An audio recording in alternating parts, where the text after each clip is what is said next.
మనకి శ్రీరంపురం అనగా ముందుగా గుర్తొచ్చేది సీతాఫల పళ్ళు. ఆ ఒక సీతాఫల పళ్ళు ఈ సీజన్ లో ఏ రేట్ ఉంటున్నాయి, ఆ దిగుబడి ఎంత ఉందో ఆ ఒక రైతుల్ని అడిగి తెలుసుకుందాం.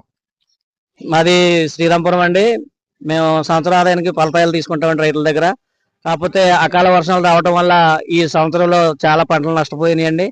కనుక ఈ రెండు మూడు రకాలు ఉంటాయండి. ఈ సైజ్ ఏమో ఏ గ్రేడ్ అండి, 1500 దాకా పలుకుతుందండి 100.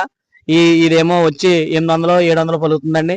అలాగే కొంచెం అకాల వర్షాలు రావడం వల్ల రైతులు కూడా ఇబ్బంది పడుతున్నారండి. వాళ్ళ దగ్గర మేము తీసుకుని 365 రోజులు మేము సంవత్సర ఆదాయం ఆ సంవత్సర ఆదాయానికి తీసుకుంటామండి ఫలతాయాలు. ఏ సంవత్సరంలో ఏది ఉంటే ఏ కాలంలో ఏది ఉంటే అవి మేము తీసుకుని సేల్ చేసుకుంటామండి.